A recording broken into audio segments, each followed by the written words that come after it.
to the Rock Your Dream Body and Dream Life interview series. Today, I have the pleasure of interviewing Lori Harder. So just to tell you a little bit about Lori Harder, if you don't know who she is a leading expert in the field of fitness, transformational work, mindfulness, and self-love. As a self-made millionaire, a successful entrepreneur and network marketing professional, author, cover model, and 3-time fitness world champion, she offers a carefully curated set of practical tools to promote sustainable health, which I'm all about, spiritual well-being, and financial freedom. Through her books, unique coaching methods, and programs, she's helped countless people connect with their soul, transform their bodies, empower their minds, gain financial independence, and fall in love with themselves and their lives. And in addition to all of that, Lori has also been featured on the cover of Oxygen Magazine, Strong Fitness Magazine, and more, and been featured on NBC, Fox, and TLC networks. So welcome, Lori. Thank you so much for having me. I'm so excited to chat with you guys today. Me too. And so as I was saying before we started the interview and recording, I normally pick a couple different topics that I want to cover with people, but I feel like there's so much that you have to offer in all of the different categories that we're talking about in this interview series. I'd love to touch on all of them. So health, wealth, spirituality, and relationships. And so just to start, I think a great place would be for us to talk about your story and how you began rocking your dream body and your dream life by your definition. Oh boy. Well, I'm going to take it way back because I think it's so important to know where it all came from. Yeah. Because I think some of the most beautiful things come from our struggles for sure. So I'm going to take you back to being like 8 years old and realizing that I did not look like all the other girls my age and wondering why I wasn't skinny. So, I just think it's amazing that females at the young age of 8, I think it might have even been before that, were already starting to wonder, am I not good enough if I don't look this way? Or, why don't I look like the other girls? Or how can I fit in? How can I get that? How can I do that? And I literally remember thinking that. And I started working out at a really young age, and didn't know anything about food or nutrition, just knew about exercise, right? So I was doing my older sister's workout VHS tapes. So So she was about 4 years older than me, and she struggled with her weight too. And my family was, I cannot remember a time when we weren't like on a diet or binging from a diet or crashing from a diet or back on a diet. So for me, it's like my entire life was based on happiness comes when you get thin or you get the body or, and it's something that I never had. So it's kind of like I dedicated my entire life to learning about fitness, learning how to be fit, learning how to eat. And then in my mid-20s, when I finally set some goals around it and finally got that really fit body, because I started doing fitness competitions, which is about getting in the most, the best shape of your life and getting on stage and competing for whatever, how fit you are, if you're not familiar with it. Sounds crazy now when I say it, but it was just such it's a great goal, and it was a big chunk of my life. But now looking back, it's like I would do that, I'd get that fit body, and all of a sudden I still wasn't happy. Mm-hmm. So there were these huge voids missing. And so I thought, okay, well, I want to help other people get fit. This is my purpose. So I started doing that, and that did bring so much joy. But what I was finding is they were hitting a roadblock too. It's like they either could exercise, they'd either follow through with their workouts, but maybe they couldn't get their food together, or maybe they could get fit, but they still weren't happy, or maybe they couldn't get fit at all. And we couldn't even break through a lot of their habits because we weren't dealing with their beliefs, a lot of emotional issues, a lot of mindset things, a lot of the way that they felt about their worth and their life. So all of a sudden this other piece came in, and I realized, wow, there's this entire spirituality piece. There's this entire piece that we have to deal with around, do we even think we're worthwhile? What stories are we dealing with? Whose beliefs are these actually? Are these ours, or were these something that we learned from our parents, our teachers, something someone said, an ex-boyfriend, whatever that was? So these were all blocks, right, to actually the things that I wanted to be helping people with. So I learned that you literally have to kind of visit each room. I heard that from somebody I interviewed. I can't remember who it was, but it was amazing. Like viewing each day as, having to visit each room in order to feel whole and complete and happy. So did you visit your fitness room? Did you visit your spirituality room today? Did you visit your whatever that is to help fuel you, make you feel better, clean eating. So I just thought that was really interesting to visit each room. But that's really my definition of happiness, is to be doing things that make you happy in every area of your life. So, and make sure that you're doing them daily, because I really believe that when we go to bed at night, it's like everything you did for that day, or everything you basically learned, it's like washing that slate clean. So what would you do if every single night you couldn't remember and you woke up and you had to reset and make yourself happy? What would those things be that would make you feel great, so that when your head hits the pillow, you feel accomplished for that day? Yes. Oh my gosh, it's so important. And so I kind of talk about how this whole healthy lifestyle is like this triad of, like, of course you need nutrition, of course you need to move your body, but the emotional health piece is so important, because the rest is not going to stick if you don't come at it from that mindset of self-love or discovery or adventure and fun.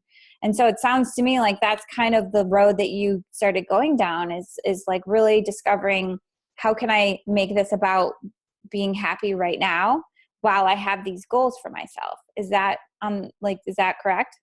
Oh my goodness. Yes. I literally, I do a lot of different fitness challenges and things still with fitness, but I try to always remind people that it's not the before and the after. There is no after. It's always the during. So how can we thrive in the during?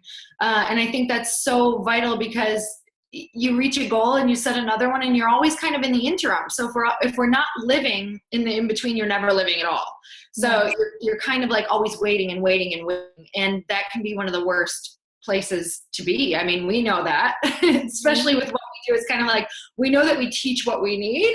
So for me, it's really easy for me to slip back into bad habits, into really negative self-talk. I think so much of what the world really portrays to us is that our identity is based on something. So, my whole life I was working towards being fit and always staying fit. So for me, when I don't feel great about being fit, I kind of feel like I can lose my sense of self.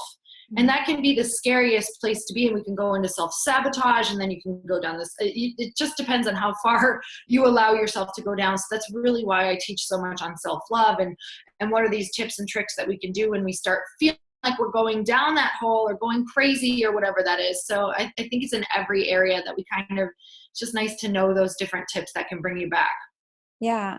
And so, like, we've worked out together, we've gotten together, we've gone out, and had drinks and stuff like that. And I know you live a normal life. Like you have that balance. It's not about restriction.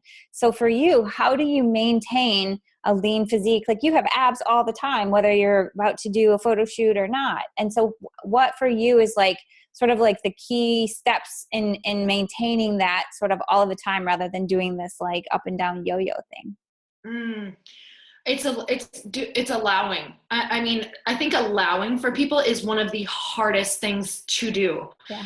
It was for me, and it still is. So I have to remember that I have to allow those things in, and I have to ditch my idea of what it means to be to look perfect, right? Or to eat perfect, or to eat my old ideas of eating healthy, where eat super healthy for 3 or 4 weeks straight, then you're allowed to have this weekend off, or you can have these couple days here or whatnot. Or maybe it's be super strict during the week, and then you go out on Saturday and have whatever you want. Like, that does not work for me anymore. Mm-hmm. It might have worked for me for a little while. I didn't really ever enjoy it. But now it's like, what can I do or allowing myself every single day to enjoy something, because food is meant to be enjoyed, right? Like, if you're not enjoying your food, you're actually taking away a human experience that was given to us as a gift.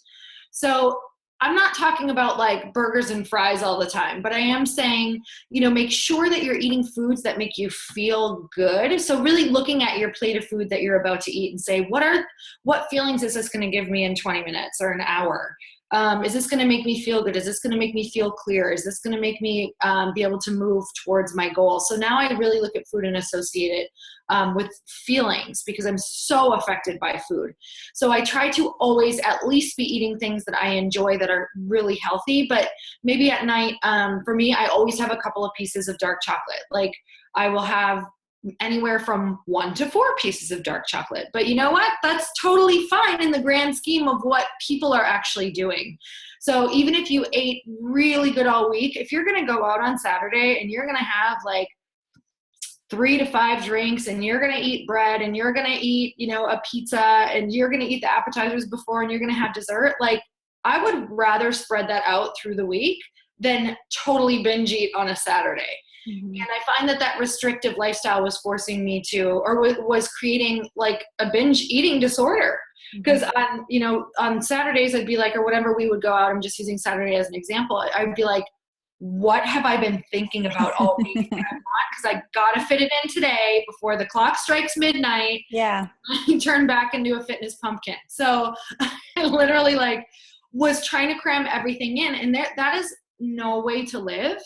That's just, like I said, it's like feeling like you're limiting yourself, like you're living inside this food box, and it's all you can think about is, what can I eat? What can't I eat? When can I eat it? When can I have it? Oh my God. Like every moment of the day I was being controlled by food. So now I'm thinking, now I'm allowing myself, right? And that was the hardest part, to allow myself to understand what it actually looks like to, if I want a piece of pizza that day, to have that slice of pizza and know that there will be more tomorrow, mm-hmm. so that I don't eat 6 of them. Because that's literally what I was doing. It was like putting myself in this, okay, if I did this, well, I'm going to go crazy. So I might as well do this, because now I'm going to be strict again. So just saying, here's what I want. I ate healthy for, it's like that 80-20 rule. I kind of look at if I ate really healthy 80% of the day and I felt really good, if I want that piece of pizza, or I want to go out for sushi with rice and, a glass of wine, that's okay, because I'm going to work out. I'm going to use it for fuel. And the next day it's like, there's going to be more there tomorrow. So I don't feel that urgency to get it all in, and get my fill of it. Yeah. And I love that you use the word allowing, because you're right. That's the hardest part, because it's the piece that people think is like releasing control. Mm-hmm. But I find that that's where you gain the most control, mm-hmm. because then you're not only allowing yourself to let go of the guilt and shame and all of the like head stuff, you're also allowing your body to work like it's supposed to do, because like it's supposed to work like this well-oiled machine. And if it's like being, constantly in this negative emotion, like your emotions have that negative effect on your physical body. So it just spirals everything out of control. So I think that's such an important point, allowing. So you've mastered that, or, when I say mastered, it's not like we ever get to this point where we've like crossed the finish line, but you've at least figured out how to do that related to your physical body. But I know you've also achieved massive success in other areas too, like, wealth consciousness and allowing yourself to receive financial abundance. So can you talk a little bit about how like your journey to that point? Because I know you have, a pretty normal background, and I'm sure that there was parts of you that had to grow into the person who could receive that. Oh my gosh. There's so much work that I had to do around that. And when I say so much, it was so much, but it's not that crazy. It's things we can do in our head. It's things that we can just do every day when we see these thoughts coming in. So don't get overwhelmed with thinking you have to do something big, because it's actually pretty exciting, because it's kind of small things. So I come from a background where my parents actually went bankrupt twice. And money has always been, I literally just was talking about this the other day, with Chris, my husband, and every single Sunday we'd come home from church and they would fight about money, because it'd be Monday, right? So the next day, and it was like, just thinking about the bills and everything that's piled up. And I just thought that's how people were, like, life is hard, money's scarce. You fight with your spouse over money. Like, they never fought about anything else, just money. So for me, it was like, that was such a huge part of my world. And also, kind of the religion I was in, it's like, it wasn't, you weren't they really didn't look well upon like wanting to make a lot of money, because it was about, you know, storing your treasure somewhere else. So it just, my whole mindset around it was that money is evil. It causes problems. It's bad. Just have enough to get by. That's it. So it was very challenging for me to even start a business and ask for money, let alone think that I could get money in my life. Like, that didn't even come into my world really until I met my husband, to see what, you know, and he's super business minded. So I just assumed I'd be stressed out all the time over money. And he was just like, these aren't big problems. Like, what are you stressing? Like, this is like a $200 payment you need to make. Like, chill out. Like, you can, you know, it's just like, it just, all I knew was to stress about money. It wasn't even stressful things, but that's just our reaction, right? Like, and money would even be mentioned, and it's like I break into a cold sweat. So, you know, for me, it was, first of all, meeting someone who enjoyed business, enjoyed money, enjoyed what it could do, how it could take away stresses, and how you could monetize different things. So I started piquing my curiosity around that. And also, I was really, really passionate about fitness. And I wanted to be just as passionate about the business of fitness as I was in fitness. So I had a lot of work to do around that. But I started really with Secrets of the Millionaire Mind. I love that book. So as corny as it feels, some of it, like you're saying all these different things out loud and you're kind of working through your stuff. And, you know, you're like, I have a millionaire mind. I was like, what am I doing? But when I really allowed, there's that word again, allowed myself to get into that space and feel it, like actually feel the phrases that you're saying, right? Like, it's like when you say an I am statement, like, I am powerful. If you don't really allow yourself to feel that, it's just words. So you have to feel what that would feel like. You have to see what that would, like, what does that look like if you were abundant? What would your life be like? What stresses could you take away? It's just really thinking what it can do for you. So work through that book, and literally within that year, oh my gosh, I think I'm like terrible with math, which is why I married my husband. No, I'm just kidding. But we went from like making $250,000 to over $1 million in 1 year. And it was literally because it was the first time I lifted that belief. And I wouldn't allow myself to go back into scarcity around money. So whenever I would feel fear, whenever I would be checking out to buy groceries, because I used to even just like go into a cold sweat buying our groceries, because I knew my husband would be like, why is the grocery bill so big? Because I'm buying organic food. And I was like, I'm not going to not buy organic food. And but it was just like anything would throw me into that. So then I would just, if I felt that way in the grocery line, I'd be like, nope. Money, I'm super abundant. It's always going to be there. I'm always going to be taken care of. So anytime a fear came up, whether it was something small or something big, it's like worrying about it is not going to make a difference. If you're going to live that way anyway, and you're, you know, going to go to work the next day, and you're going to make sure that you're producing, worrying about it actually takes away from your creative ability. So when I got into the mind frame of you can be abundant, you can create whatever you want, money flows to me, you know, just any sort of little mantra like that, that money is easy, it comes into my life. Money's just energy for the energy that you're putting out. I used a lot of different things in my head, but the number one thing was just to release fear around money whenever I possibly could, however I could, because worrying does not make a difference if you do, or if you don't. Actually, it makes a difference if you don't. But if you're worrying about it, it's truly not changing anything except for your ability to create more of it, right? Or to actually open up your creative ability and attract people who could be your business partners or who could be your clients. People feel that. Yeah, and I think that really stems, so allowing an alignment to me are similar things. So it's like when you're aligned, when you're in that vibe of like being open to receiving, then that's where you said like the creativity comes, the right people come, like more abundant experiences flow in. But when we're in worry, we're blocking, we're holding ourselves apart from it. And so I think that's a really empowering thing for people to like visualize the way they want it more than the way that they don't want it. And that's what we do mostly, is the fear stuff. So thank you for that. I think that's a really important point. And then switching gears, I think that the other area I really wanted to cover with you is relationships, because I know that especially for women, like we have a lot of women here that, have stuff they're working through related to their body, but a lot of times that will show up in their relationship, worthiness or not feeling beautiful, not feeling their confidence. And I know you and Chris have been married for a really long time. You've built a business together, and I'm sure you've had a lot of growth along the way. And so do you have any points or anything that you want to share related to relationships and like how to really have that awesome relationship and support each other? Oh, how much time do we have? Okay. We have been together 14 years, married for 10. And it has just gotten better because we have put the work into ourselves. So we literally have this agreement that when people ask us, like, how do you make it work? Like, we understand that if for some reason I stop working on myself and just give up and become like reliant on him for my happiness, that he has every right to not want to be with me anymore, and vice versa.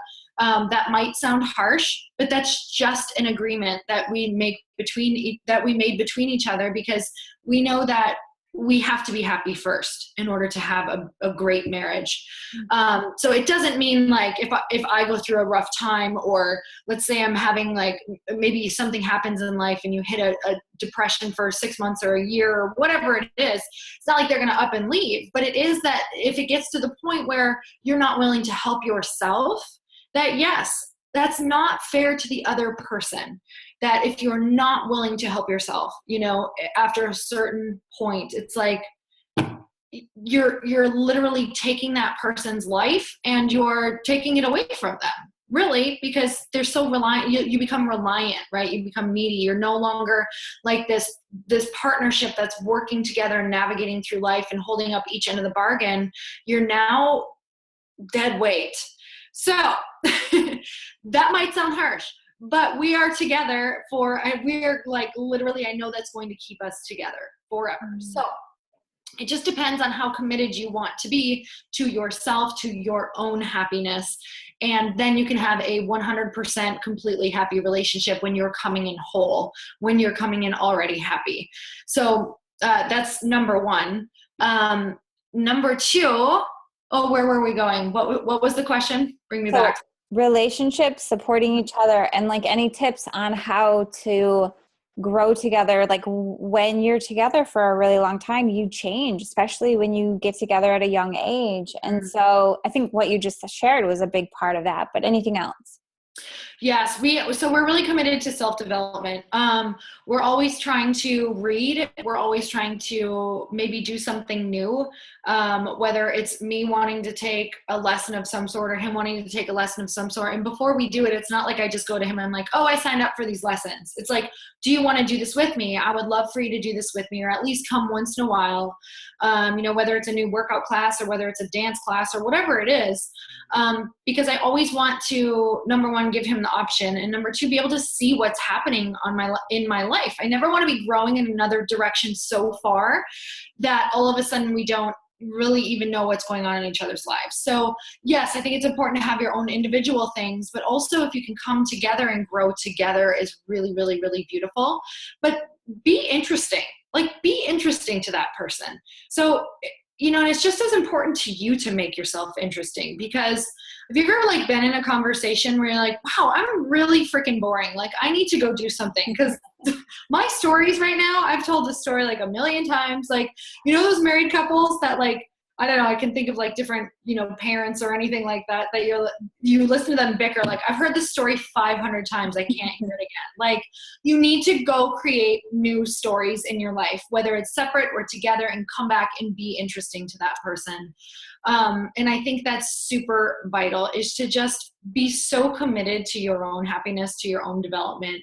And you're going to remain interesting. Then they're not going to be like, wow, this person, I'm going to have to look somewhere else to even feel stimulated mentally in any way. So I think that's really important too. Yeah. And I think too, the piece of it is really learning how to see your own beauty, see your own value first, and not expecting that other person to make you feel that way that you want to feel. Okay, I wanted to talk on that one because I think that's one of the number one things that I see. I work with a lot of women, and I'm a woman, so this is something that I can feel creep up on myself. It's like, man, if we have a bad day with our body, right? If we're just like hating on our body, you are not gonna have a good day in your relationship because you are like just it's like you almost just see the negative in them. You almost just feel like you feel super needy, like why aren't you saying that I'm beautiful, or you think this about, like you're literally projecting your thoughts onto them, and it makes you, number one, look crazy, because I felt it. I'm like, oh my god, I'm being crazy right now. Like he's not even saying these things, and I'm literally like telling him he's saying these crazy things right now. So you know what I'm talking about, that spiral. Yeah. Where am I going? Why am I doing this to myself? So what I always think is your friends, your mom, your husband, everyone in your life just wants to be near you if you're happy. Like people are just attracted to amazingly happy people who have something to offer, who are interesting, who give so much love that you leave feeling amazing. So when you are focused on how am I making that person feel, or how can I make somebody feel better, or how can I give more love in my life, whether it's to me or somebody else, you are going to start vibrating and attracting at this crazy, awesome level. So it's like getting outside of it. If your trigger point is when you stand in front of the mirror in the morning and you just start picking yourself apart, you say, I love you, and you walk away and you go and do something that makes you feel better. Call someone, ask them how they are, see how you can help them, see how you can pour love on someone, because it is fast. It happens so fast that we can start going to that dark place. Go for a walk. Change the way you feel, because when you're in that place, it is so selfish and closed-minded, and we project all of our negative feelings on everyone else. And then yes, they can start looking at you that way. So people are only gonna view you as you view yourself. So if you are happy, if you love you no matter what, I mean, that is gonna be so amplified that you're gonna start attracting and drawing people to you. And I'll tell you what, your body starts responding to that. When it hears I love you, when it hears you do amazing things, you're this person, you start actually becoming more beautiful to yourself. I don't know if you've had those weeks where maybe you like have done so much great work, you feel like you've helped so many people, and you look in the mirror and you're like, I'm really beautiful. I love me. Like that is the most amazing feeling, because it's not about how you look. It's about what you're, like a vessel that's moving love toward other people, and it feels out of this world spectacular. Yeah. So that's another question I was going to ask you is how do you define beauty? Because I see it as like, you can see it in a woman when she's glowing, like she's beautiful. And it's not about the way she looks. It's just about like that love that's flowing through her. That's what's attractive. You know, how do I define beauty? That's such a good question. So I think when you can truly lift everything off and you can see every woman that is around you in your life, mentors, friends, any woman passing you, stunningly beautiful or doesn't stand out, whatever that is, when you can find beauty in each person, you can see it. That is when you know you've actually done a lot of work on yourself as well. Mm-hmm. Because the world will just reflect back to you what you're feeling inside. So when you are connecting in, when you're doing what needs to be done to love yourself, it's like all of a sudden you see so much true beauty everywhere that it's almost overwhelming. Like when I allow myself to just completely open up and walk around, and even if I'm just walking from a workout or I'm in a workout, it's like you will radiate so much love. We are such crazy vessels of love that when you actually allow it to open up, it's insane what you will be feeling. I know that it's like I'm giving such a crazy definition, but I'm trying to put to words what happens in your world when you gain self-love. You see so much love around you and so much beauty that it's staggering. It's like you walk around with this massive smile on your face, just feeling so abundant in every way. And that's when things just come flooding in. And I think that when you can tap into that place of really letting go, right? Freeing yourself of any and all judgment of yourself and others, all that's left is love. And it's crazy, but it's just freeing ourselves, letting go, letting go, letting go, letting go. So maybe you see a woman that walks by and she's gorgeous and you're like, wow, she's so beautiful. And then you're like, why am I not that way? Or, oh, she's so skinny, or I'll never be. Let go, let go, let go. Go back to beauty. Go back to, anything that you can think that's great about her. Go back to what she's mirroring in you, because it's really just you seeing in her what's in yourself. So it's kind of just this beautiful back and forth.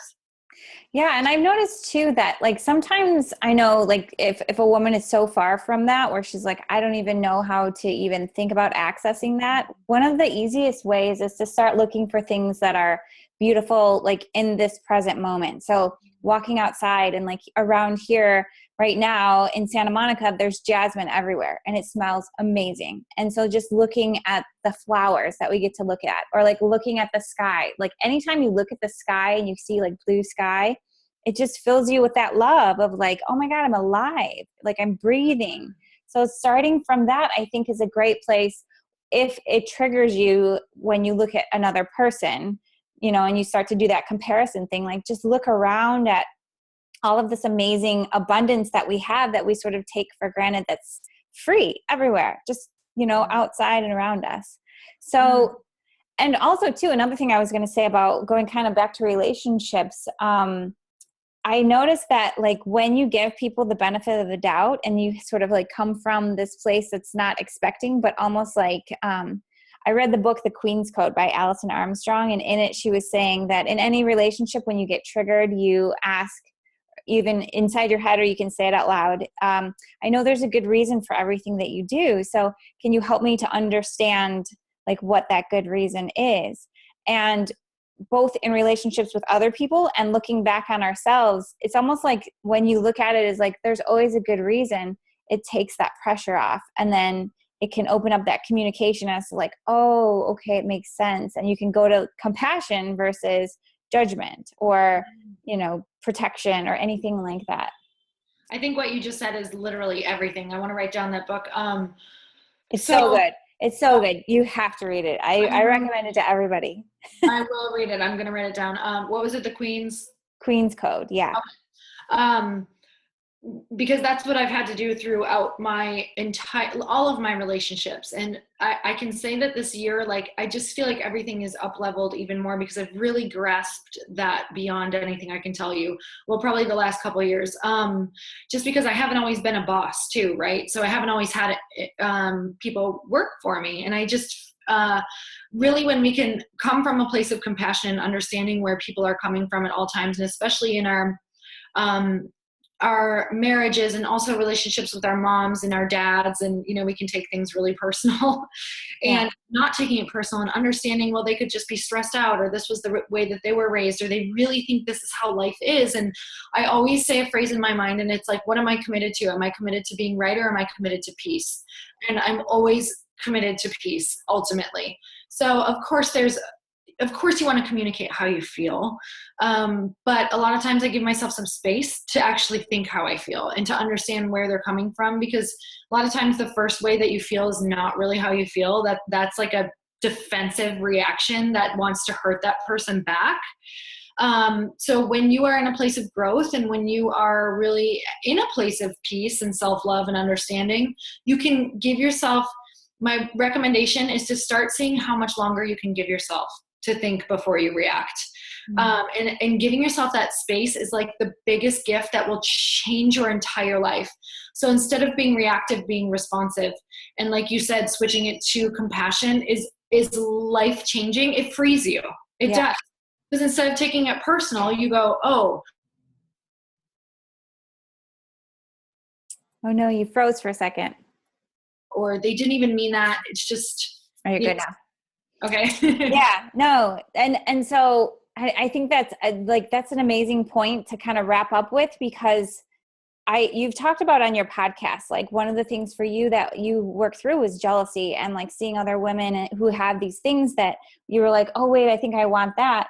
But if you connect it to something else, and there's a greater purpose for me, that's me, like my purpose, and it's different than theirs, then it gives you that same kind of connection. Do you agree? Like getting back to this idea of like each of us having this individual. I just lost you.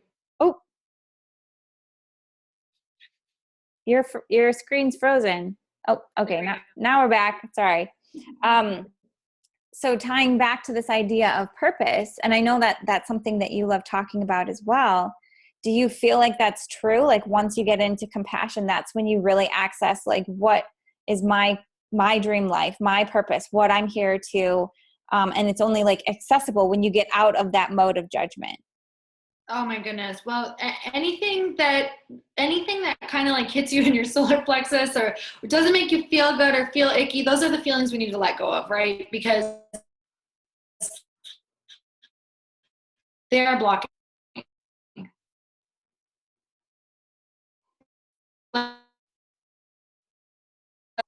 Oh, I think we keep freezing up. I know. I think it's you're back now, but your screen's still frozen. Is that mine?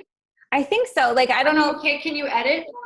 I can try to, but I think it'll be okay. If there's a lot of stuff going on in the background, like if you have other stuff running, sometimes I think that messes up the Wi-Fi. I don't know. But anyways, go on. So I think you're good now. Okay. Yeah, any of those feelings are anything jealousy, anything comparing, it's going to block you. So, and you have to have faith and you have to know that we are being spoken to from whatever you believe in, God, higher power, source, Buddha, whatever it is. You have to have faith in that because we all have a purpose put on our heart. So it's literally knowing that it's like when we feel jealous, when we feel upset with someone else, it's literally like kind of slapping that in the face and saying, no, I don't believe you. I believe you made this person better than me. And that is absolutely not the case. It's every single person has something so beautiful and so magical to share that when you have faith in that, it's going to come through and it's going to give you feelings that trump any of the worries of not being beautiful or not being good enough or, you know, whatever that is that's blocking you. And you have to have faith in that because if you don't have faith in that, you are missing out on your purpose. Yeah.